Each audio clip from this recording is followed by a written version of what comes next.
Federal safety officials want to permanently keep helicopters away from commercial flights that are taking off and landing at Washington's Reagan National Airport, according to the Wall Street Journal. The move comes 2 weeks after an American Airlines flight with 64 people on board collided with a Black Hawk helicopter as the passenger plane was beginning to land at Reagan National.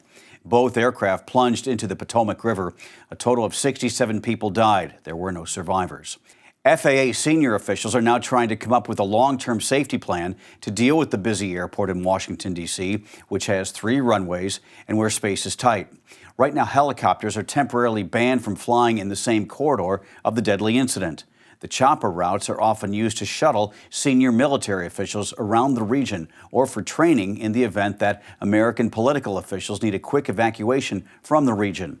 The Army has said it is complying with the FAA restrictions in order to enhance safety. In response to the crash, Transportation Secretary Sean Duffy has criticized the Pentagon's operations of helicopters near the airport. And if we have generals who are flying in helicopters for convenience through this airspace, that's unacceptable. Meantime, the National Transportation Safety Board now says it has finished gathering the wreckage from the Potomac River.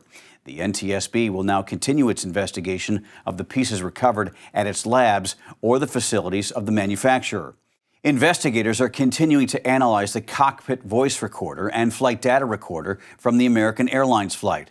The so-called black boxes were pulled from the Potomac.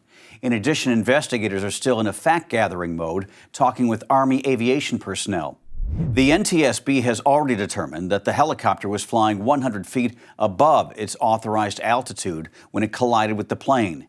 It is also probing the situational awareness of the pilots. The FAA will revisit helicopter restrictions once the NTSB issues its initial report on the crash in the coming weeks. For more unbiased updates, download the Straight Arrow News app.